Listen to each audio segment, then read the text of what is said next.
So they are all comfortable directly with English, Raghavkirtan Prabhu? Yes, Prabhu, but some of the devotees are telling that if it is Hindi, then 100% will be. Can you check? You check? Ask them. I can say in Hindi.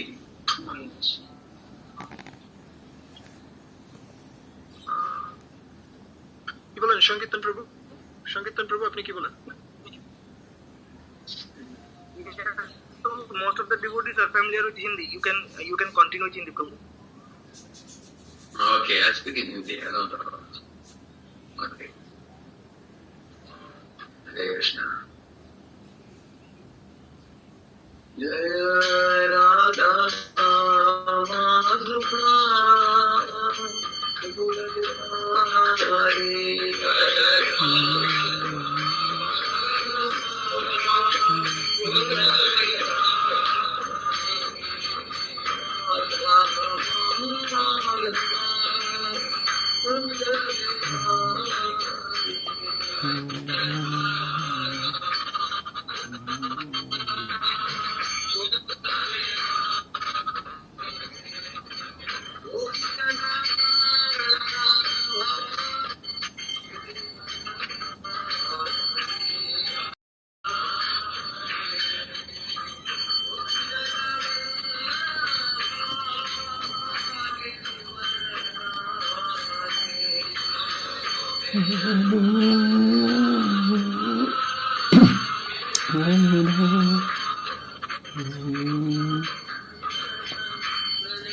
Krishna Krishna Hare Hare Hare Rama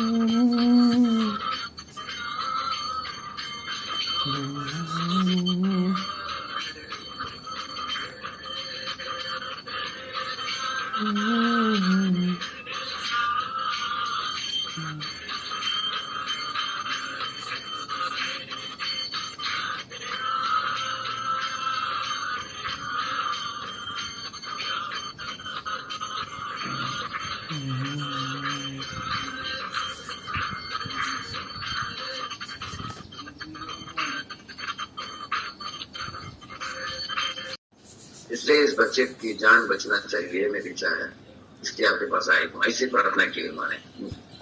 तब भगवान ने हाथ में गदा लेकर, गदा पानी ऐसे गोल गोल घूमकर बच्चे को रक्षा प्रदान की। तो बच्चा देख रहा था कि पता नहीं है कौन है, नीले रंग वाला मुकुट पहनकर, कुंडल पहनकर, सुंदर पीताम्बर धोती पहनकर, शंख चक्र गदा पद्मा हाथ में धारण करते थे, घूमने वाले खूबसूरत व्यक्ति कौन है? ऐसे बच्चे आश्चर्यजनक, आश्चर्यचकित होकर देख रहा था बच्चा। क्योंकि भगवान के द्वारा रक्षित किया हुआ बचाता उसका नाम पड़ा विष्णुराज। और बाहर आने के बाद सब लोगों की शक्ल को देखकर बच्चे ढूंढता था, यही वो व्यक्ति क्या जिनको मैंने माँ के गर्भ में देखा था, इसलिए उसका नाम पड़ा परीक्षित। इस तरह परीक्षित विष्णुराज के नाम भी दिया है परीक्षित को। तो इस तरह कुंती महारानी जो भगवान के रथ के समक्ष खड़ी थी, उन्होंने भगवान को प्रशंसा की। नमस्ये पुरुषं तु आद्यं ईश्वरं प्रकृते परम् अलक्ष्यं सर्वभूतानां अंतर्बहिरवस्थितम्। हे कृष्णा, आप सब जीवों के हृदय में अंतर्यामी हो, लेकिन बाहर भी आप विराट पुरुष के रूप में हो।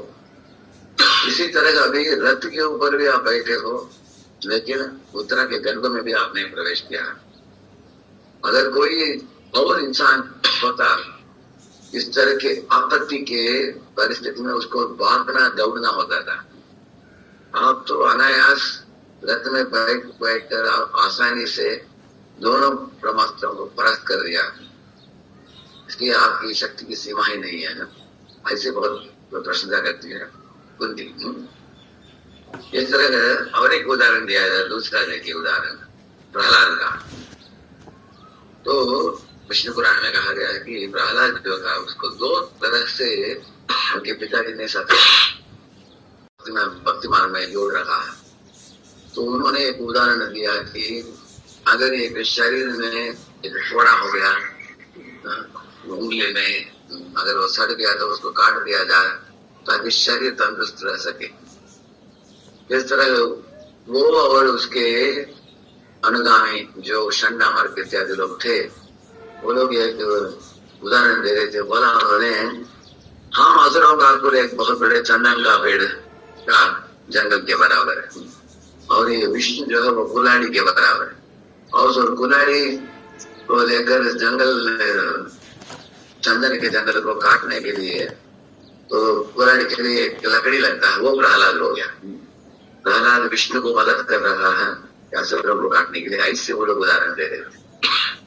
वो असुरों को कैसे चंदन का वन से चुना किया जा सकता है, चंदन तो प्रहलाद चंदन है, तो ये उनका ऐसे तुलना था, उनका सोचना था अपने बारे में। तो इसलिए हिरण्यकशिपु ने निर्णय किया कि छोड़ना नहीं चाहिए।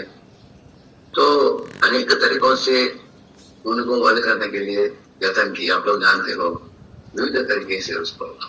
एक महत्वपूर्ण चीज है, इस दुनिया में सब जीव जन्म लेते हैं, उनका मृत्यु होता है।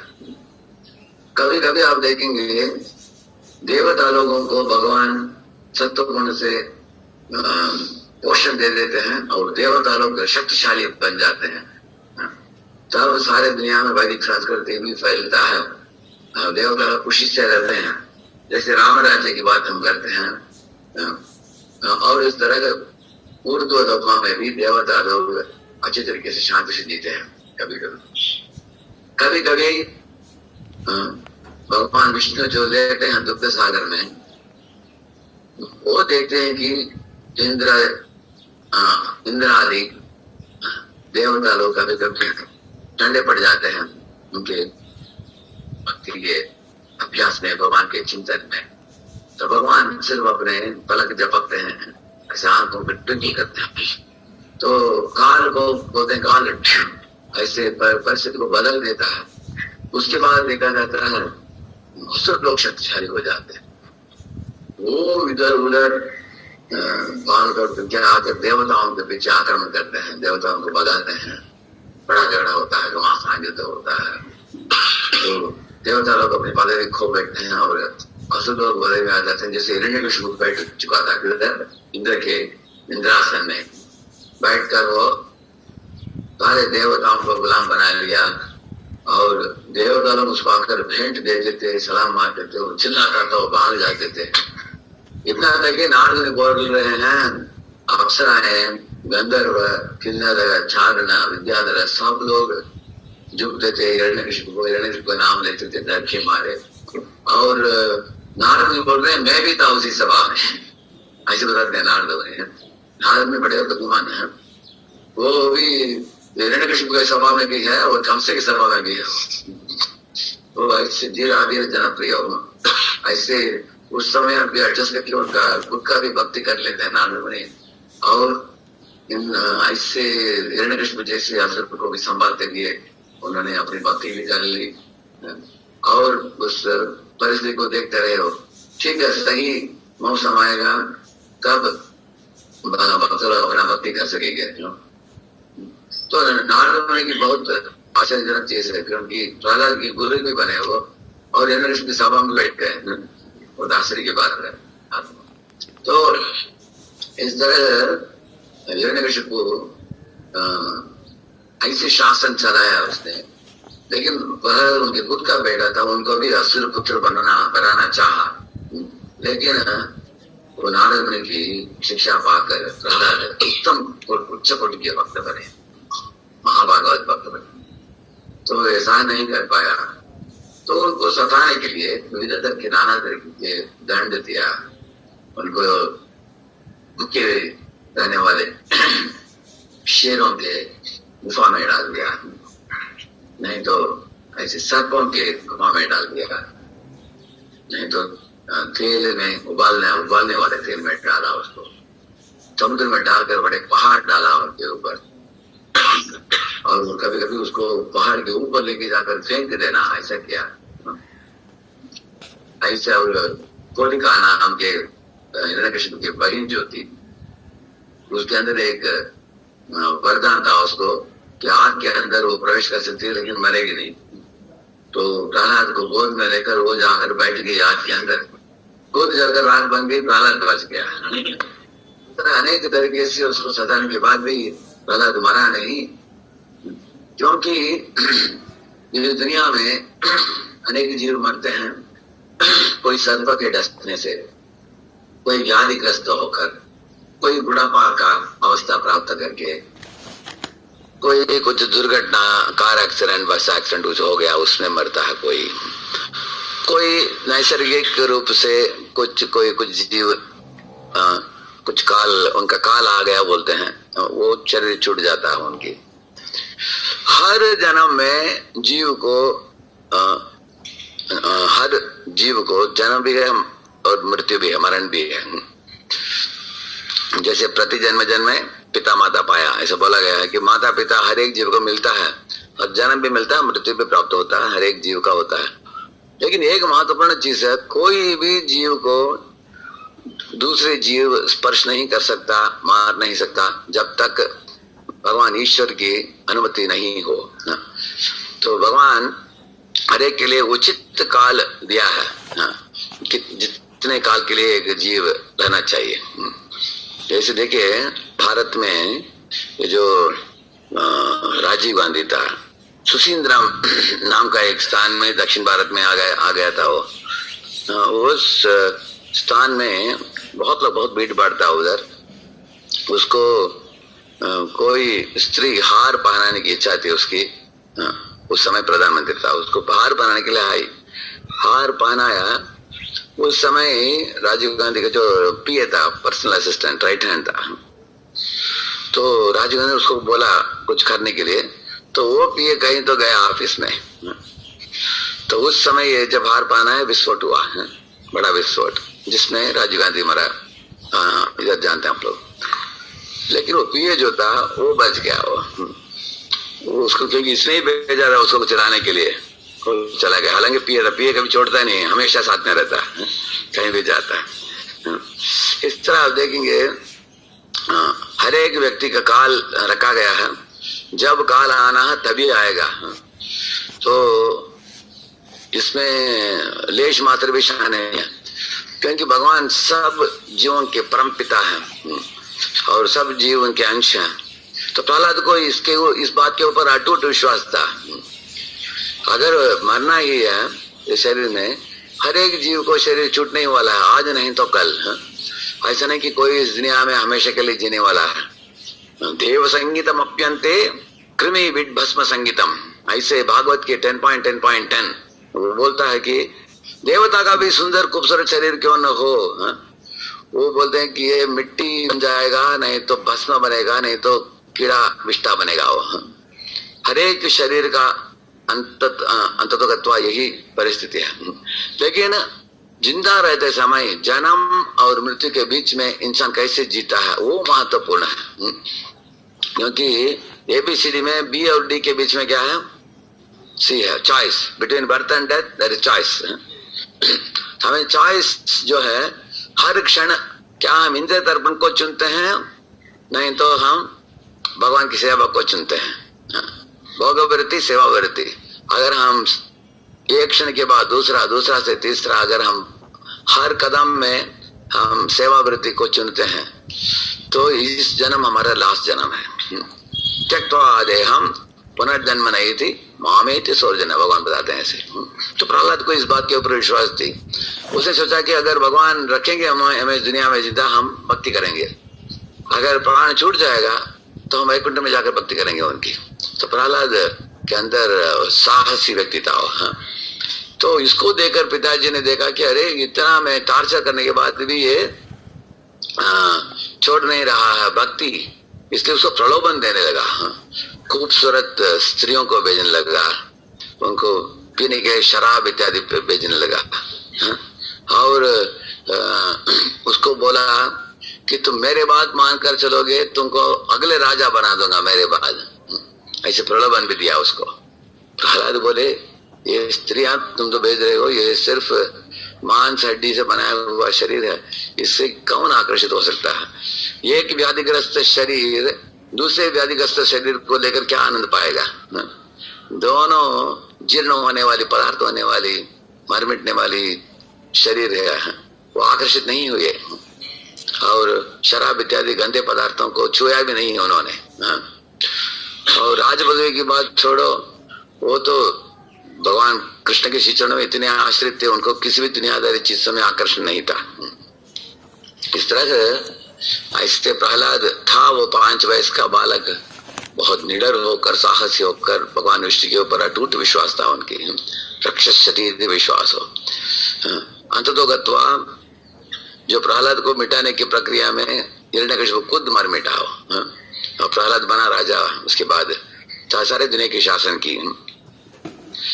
इस तरह मैंने अनेक उदाहरण दिया, इधर आप लिस्ट में देख सकते हैं। द्रौपदी की देखिए भगवान कितने आदान प्रदान करते हैं भक्ति का। एक थोड़ा फोटो दिखाता हूँ, 1 मिनट।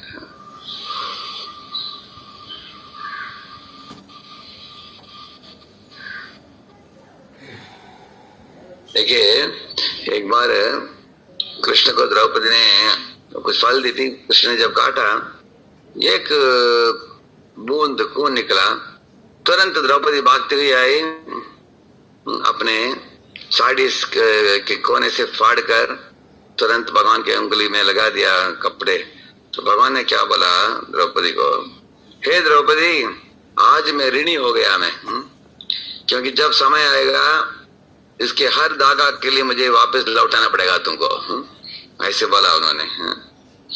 जब द्रौपदी इस तरह की निस्सहाय अवस्था में थी, असत सभा में, जब दुर्योधन आदि लोगों ने, दुशासन, उनके अपमान करने के लिए प्रयत्न किया, उस समय भगवान देखिए, भगवान कितने असीमित मात्रा में उनको साड़ी प्रदान की भगवान ने। तो जरा हम लोग सोच सकते हैं, एक छोटा कपड़े देने के लिए भगवान ने कितना वापस लौटाया। कैसे भगवान आदान प्रदान करते हैं। इस तरह भगवान अनेक भक्तों को अलग अलग परिस्थिति में इधर देख सकते हैं। कृष्ण की अलग अलग लीला है। पूतनावध, तृणावर्त, शकटासुर, अनेक परिस्थितियों में भगवान ने भक्तों की रक्षा की है। वृंदावन में हम देखते हैं।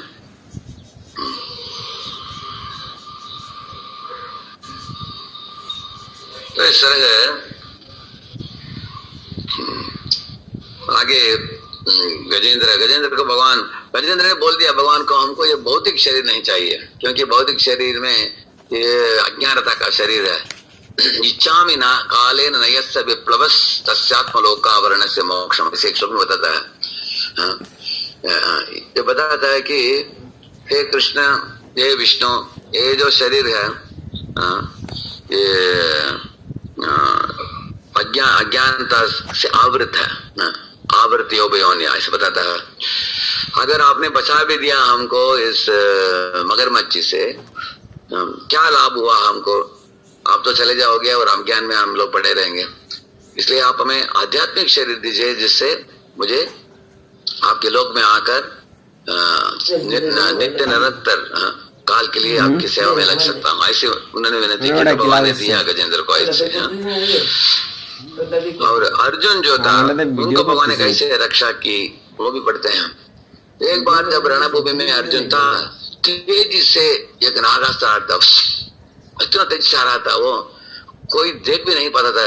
बिजली के तेजी से आ रहा था वो, जैसे आसमान में बिजली चमकता ना ऐसे, इतना तेजी से आ रहा था। अर्जुन को इतना ही पता था कि वो उनके मुकुट को उड़ा दिया। मुकुट नीचे गिरकर मुकुट में जो रत्नों से मंडित मुकुट था, रत्न सब बिखर गए। तब अर्जुन ने कृष्ण को बोला कि हे केशव, रथ को थोड़ा संभाल कर चलाओ। भगवान ने बोला अर्जुन तुम्हारा सर उड़ना था, सिर्फ तुम्हारा मुकुट उड़ा। क्यों? क्योंकि मैंने 1 फुट दबा दिया तुम्हारे रथ को, नागास्त्र को देख कर ऐसे बोले भगवान। तो भगवान को तो सब कुछ पता है, कौन क्या चला रहा है, क्या होने वाला है। तो तब अर्जुन को समझ में आया कि जो कलामिटी बोलते हैं हमारे जीवन में, कलामिटी का मतलब है आपत्ति। ऐसे आपत्ति होता है कुछ कुछ लोग। जैसे हैदराबाद में एक स्त्री सड़क में चल रही थी ऑफिस के लिए सुबह, तो ऊपर फ्लाईओवर था, तेजी से कार में जा रहा था, लेकिन ऐसे टर्न लेना था, लेकिन मोबाइल में था, वो मोबाइल देख रहा था। तो खाट करके हिट करके ऊपर से कार गिरा, स्त्री के ऊपर गिर, मर गई वो। टूट गया, अस्पताल में एडमिट किया उसको भी।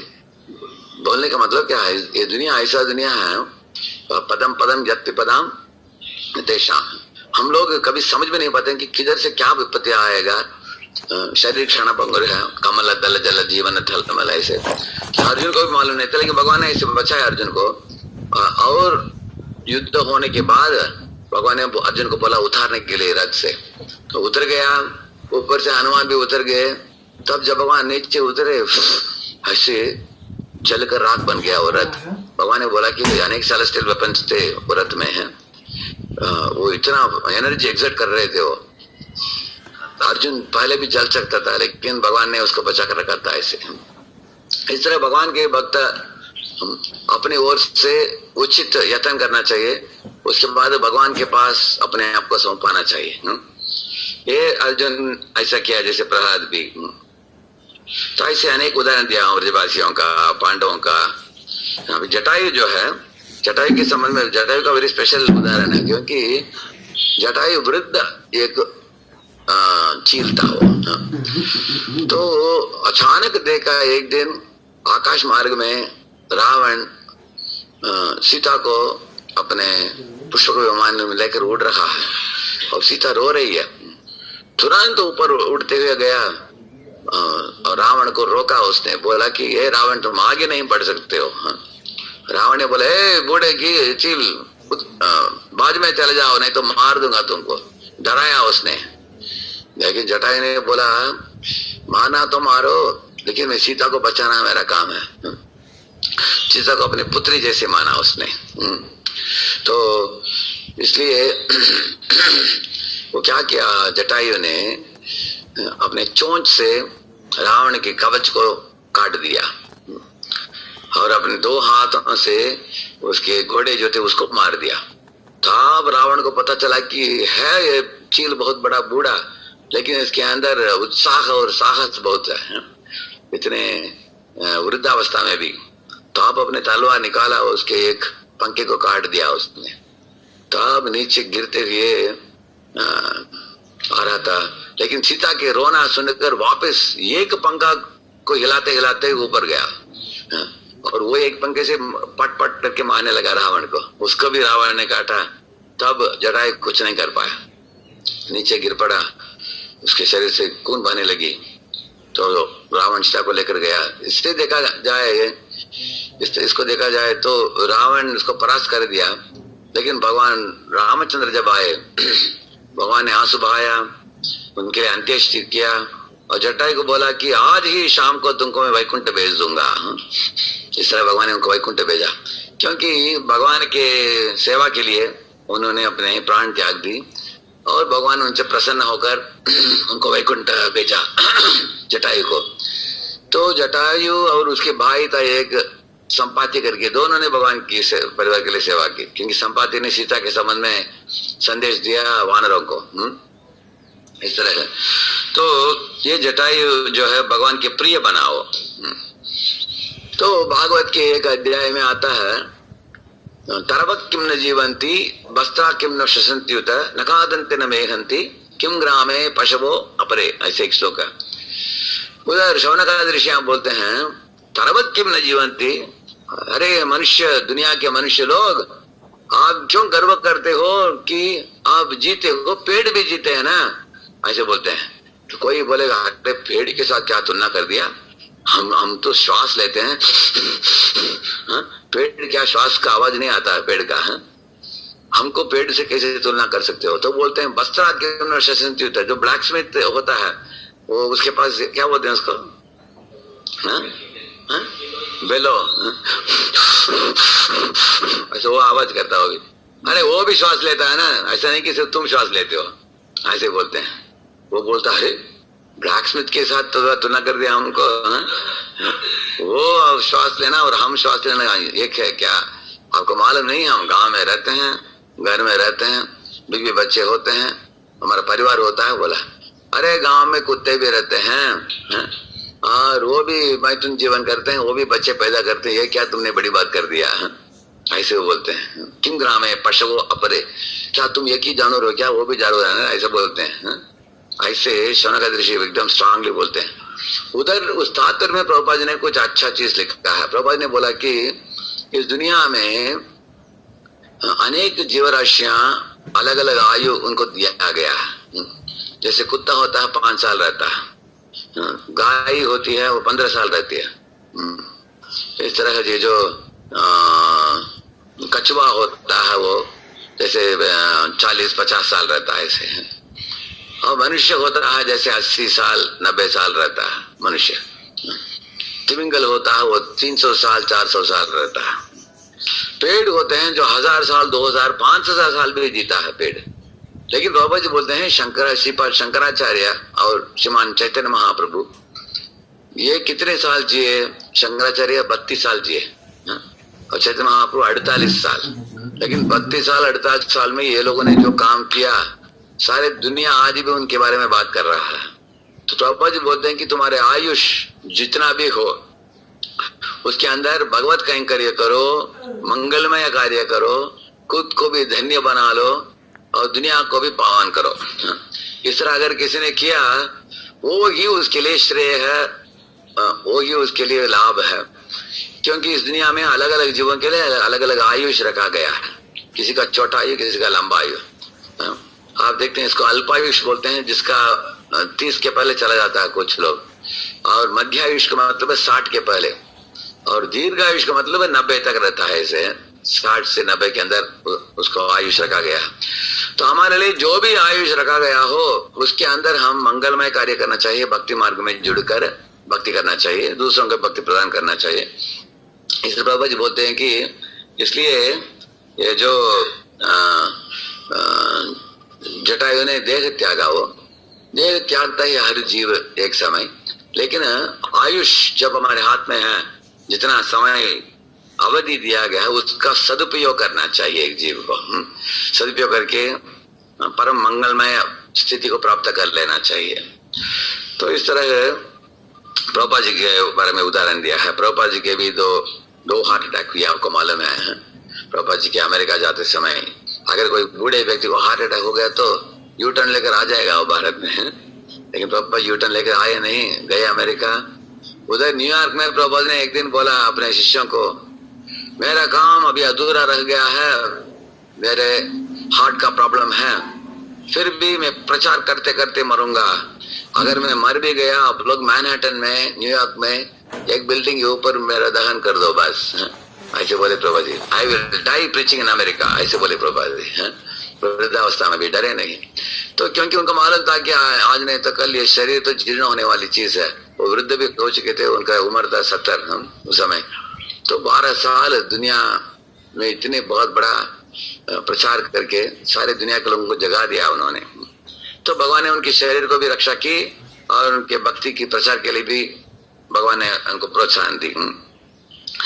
इस तरह भक्तान ठाकुर जो थे उनके अनेक विरोधी लोग थे, क्योंकि वो एकदम बाकी धर्म के लोगों को छोड़ो, हिंदू धर्म के लोग भी कुछ लोग थे जो ब्राह्मण लोग इत्यादि थे, वो लोग सोचते थे कि ये सिखाते हैं कि सिर्फ भागवत धर्म को अपनाओ, भजन करो, कीर्तन करो, नाचो गाओ, कुछ रीति रिवाजों की जरूरत नहीं है।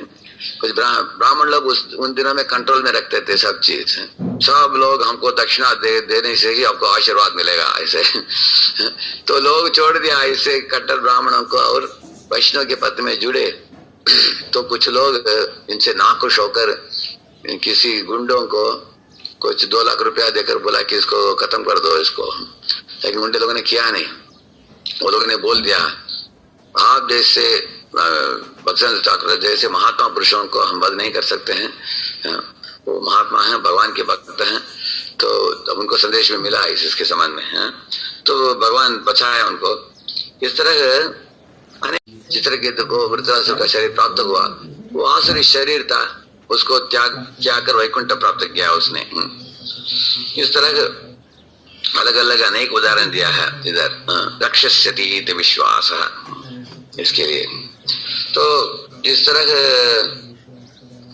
प्रभुपाद जी बोलते हैं इधर देखिए, कैलामिटी का मतलब क्या है, डेफिनेशन दिया है। Calamity means that which comes unannounced, that which cannot be stopped by our power, that which happens swiftly before one can comprehend it and is uncertain. कभी कभी कैलामिटी का मतलब है कुछ आपत्ति अचानक खड़ा हो जाता है हमारे जीवन में, अनपेक्षित। जब ऐसे आपत्ति आता है उसको कैलामिटी बोलते हैं। तो हम ऐसी आपत्तियों से हम प्रार्थना करेंगे भगवान नरसिंह देव को कि हमें ऐसे आपत्तियों से बचाए, हमको सद्बुद्धि दे जिससे हम अपने आप को बचा सकते हैं, अपनी भक्ति को बचा सकते हैं जरूर। क्योंकि भगवान के संबंध में एक श्लोक है चैतन्य चरितामृत में, भक्तवत्सल कृतज्ञ समर्थवदान्य, ऐसे एक श्लोक है।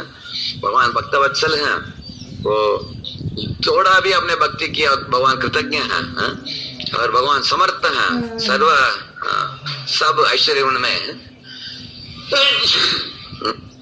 और वदान्य का मतलब है कुछ लोग होते हैं समर्थ होते हैं लेकिन वदान्य नहीं है। कोई करोड़पति है, एक भी पैसा नहीं देता, लेकिन भगवान जो है षडैश्वर्य पूर्ण है और अपने भक्तों को बहुत प्रेम से देते रहते हैं। जैसे सुदामा को दिया उन्होंने,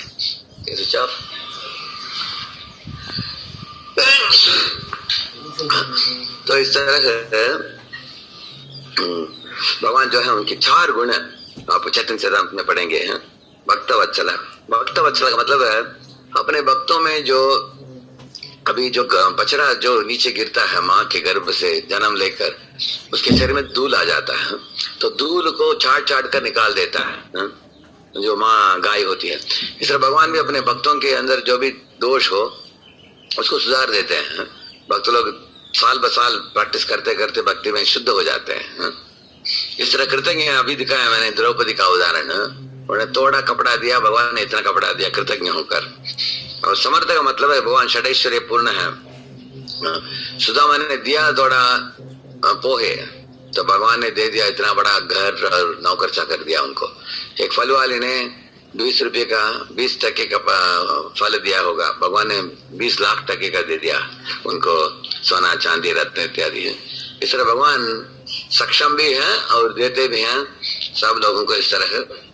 तो ये सब इन 4 गुणों को देखकर भक्त भगवान के चरणों में आश्रित हो जाता है। बोलता है कि भगवान मैं आपका हो गया हूँ, मैं आपका हूँ, आप मुझे लेकर जो करना है एक निमित्त के रूप में इस्तेमाल कीजिए।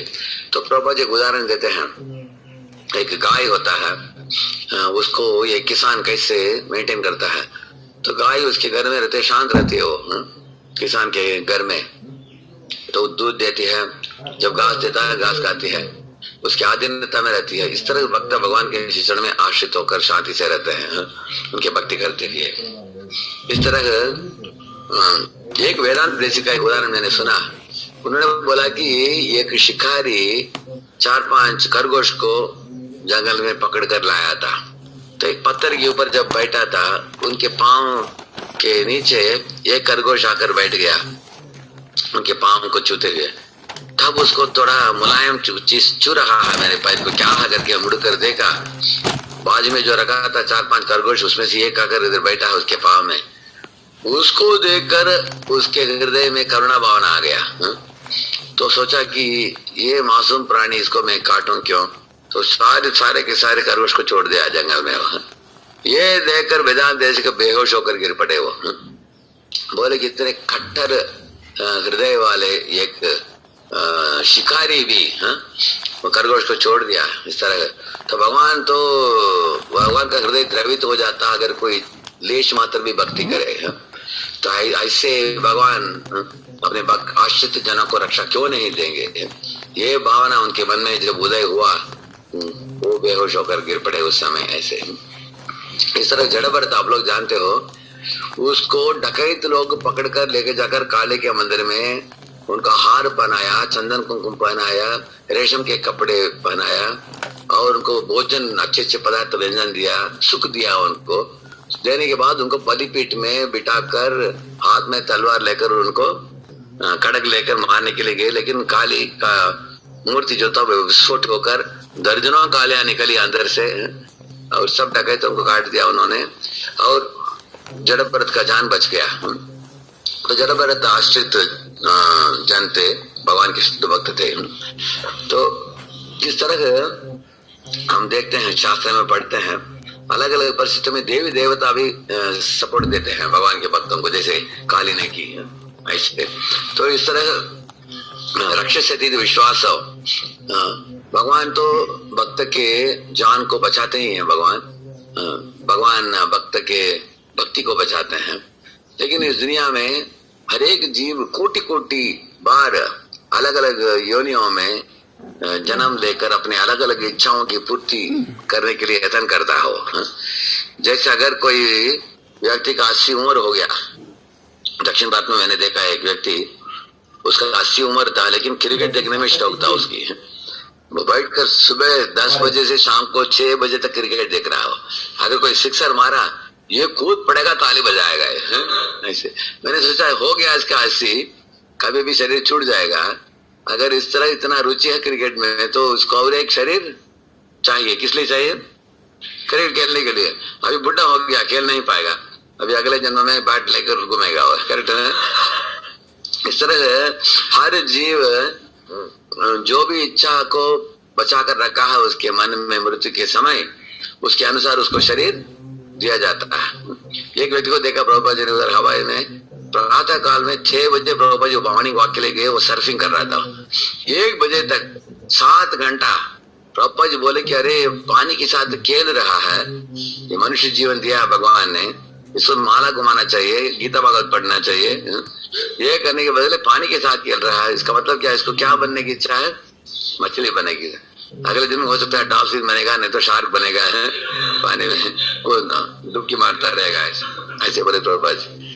तो इस तरह हर एक प्राणी को अलग अलग शरीर दिया जाता है, और शरीर छूट जाता है, दूसरा दिया जाता है, दूसरा छूट जाता है, तीसरा दिया जाता है। लेकिन आत्मा अजर है, अमर है। आत्मा को कोई कुछ नहीं कर सकता। भगवान बताते हैं, नैनम चिन्नन्ति शस्त्राणि नैनम दहति पावकः न चैनम क्लेदयन्त्यापो न शोषयति मारुतः। आत्मा का कोई कंच लेकर काट नहीं सकता, आत्मा का कोई जला नहीं सकता, आत्मा को कोई भिगा नहीं सकता, आत्मा को कोई सुखा नहीं सकता, ऐसे बताते हैं भगवान है। तो इस तरह आत्मा अजर है, अमर है।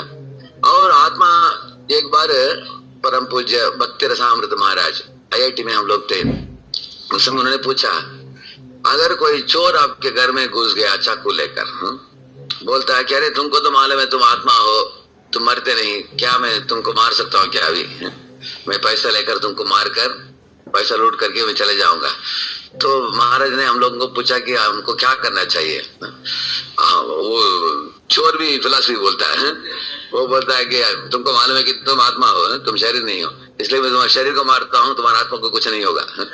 अगर वो बोलता तो महाराज बोले नहीं, हर एक इंसान को अपने शरीर को बचाने के लिए क्या करना चाहिए, यत्न करना चाहिए। जितना आपके पास क्षमता हो उसको बचाने के लिए यत्न करनी चाहिए और यत्न करके उसको मारना चाहिए। जो आपको मारने के लिए आ रहा है उसको मारना चाहिए, नहीं तो भगाना चाहिए उसको।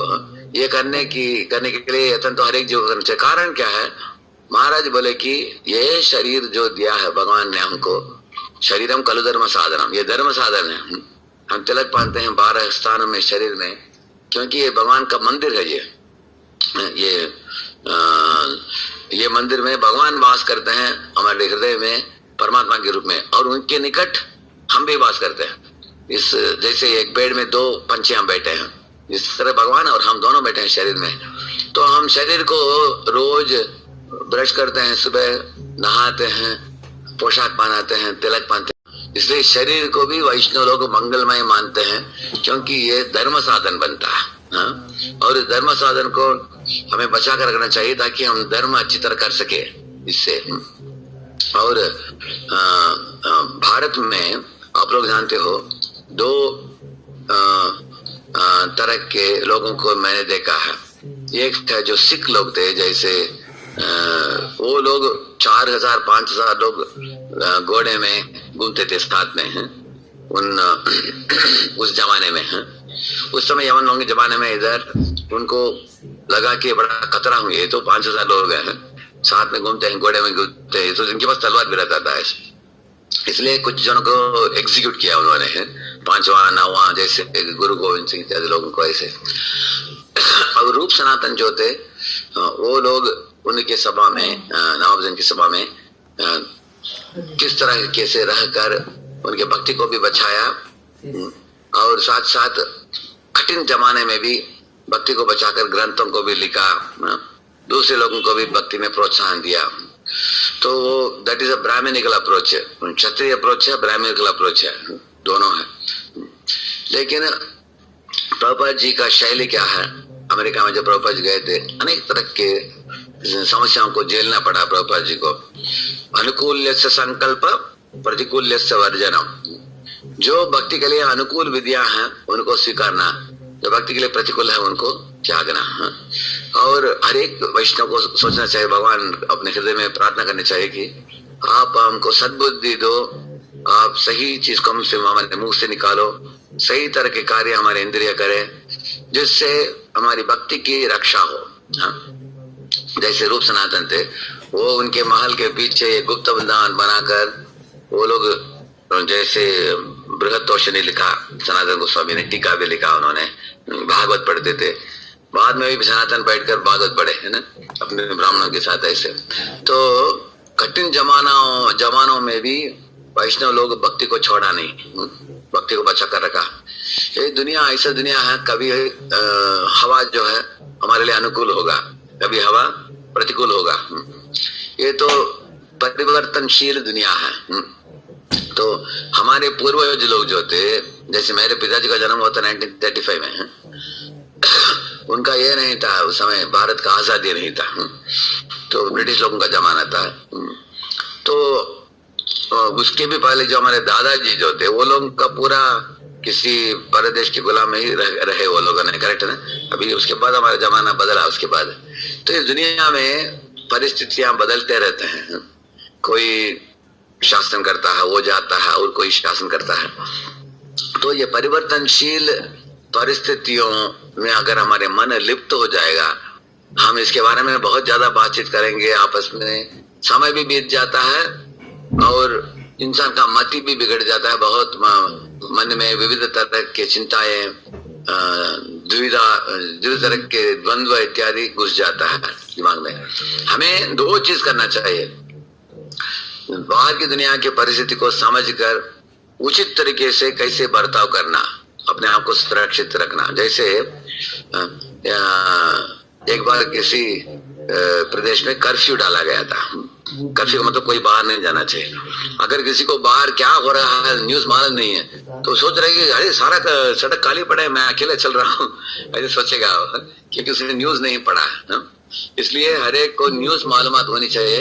लेटेस्ट न्यूज क्या है, उसके लिए जो लीडर्स जो होते हैं उनको मालूमात होनी चाहिए, और वो डिपेंडेंट्स को समझ आना चाहिए कि इस तरह का सिचुएशन है, हमें क्या करना चाहिए, वो पहले मालूमात होनी चाहिए। एक चीज है, और सब लोगों को दिन भर चिंता करने की जरूरत नहीं है। हमको न्यूज मालूम होना चाहिए, क्या कैसे बर्ताव करना चाहिए, क्या करना चाहिए, लीडर लोग गाइडेंस देना चाहिए, बाकी लोग उसके अनुसार करनी चाहिए। दूसरा चीज है, हम भक्ति में लगन के साथ, तीव्रता के साथ अभ्यास करनी चाहिए। जब प्रचार करने के लिए मौका नहीं है, खुद अभ्यास करनी चाहिए।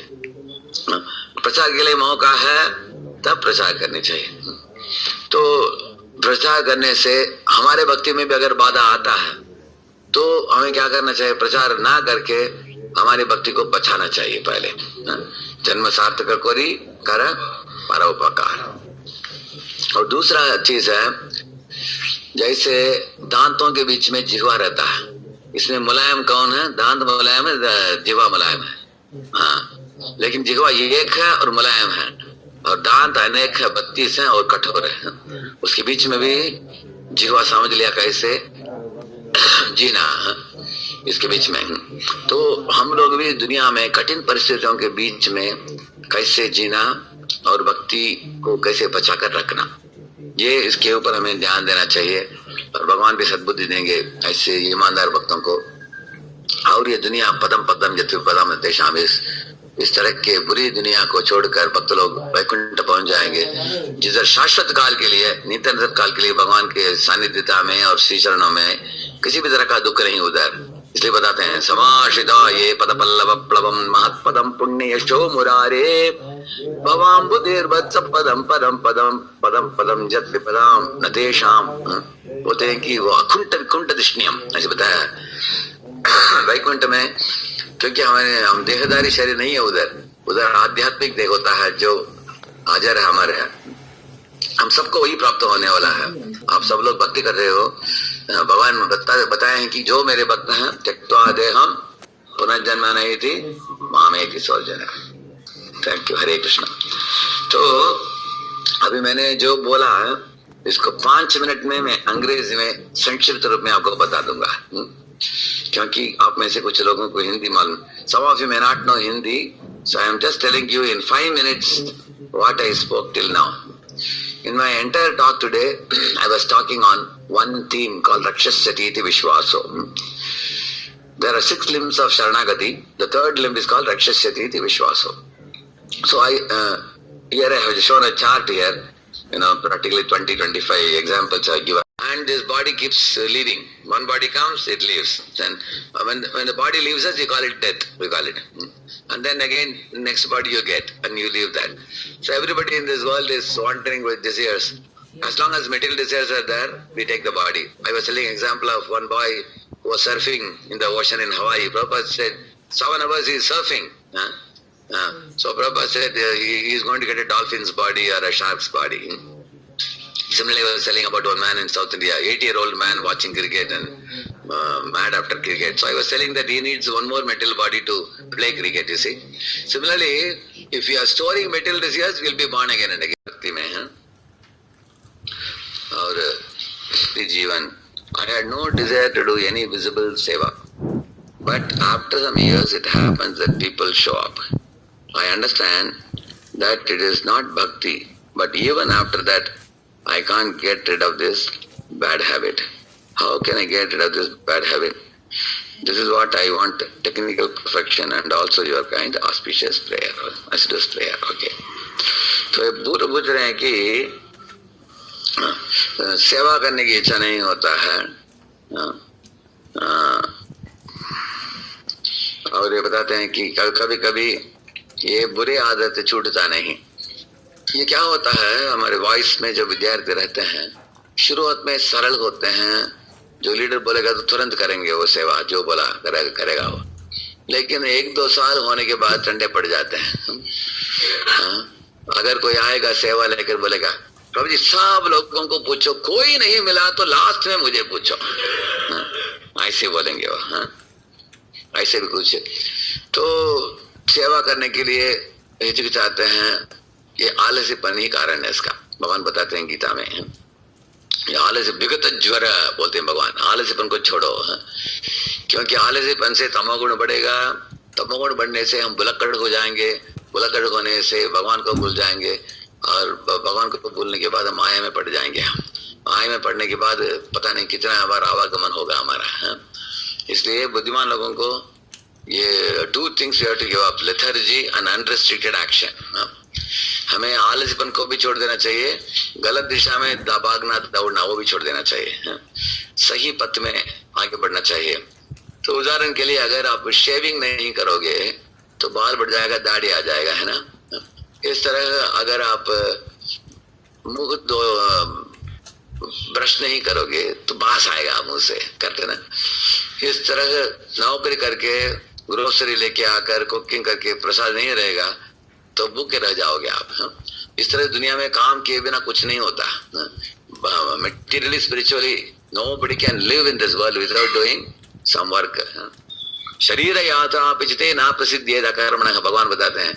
आध्यात्मिक जीवन को छोड़ो, भौतिक जीवन भी नहीं चलेगा आपका यतन के बिना दुनिया में। नहीं सिंहस्थ सुप्तस्य प्रविशति मुखे मृगा, ऐसा बोला है। जो बैठा हुआ शेर जो है जंगल में, अपने आप उसके मुंह के अंदर कोई किरण घुसने वाला नहीं, उसको किरण के पीछे भागना पड़ेगा उसको, इस तरह बताते हैं। इसलिए हम लोग ये मेरे 2-3 प्रवचन है, अगर आप हमारे YouTube में लिखो प्रोक्रास्टिनेशन, ये लिखना, और लेजीनेस नहीं तो लेथर्जी, ये शब्द डालेंगे आपको 3-4 लेक्चर मिलेगा, उसमें विस्तारित रूप से इसके बारे में हमने बोला। तो उसको सुनने के बाद आपको सेवा और करने की मन करेगी।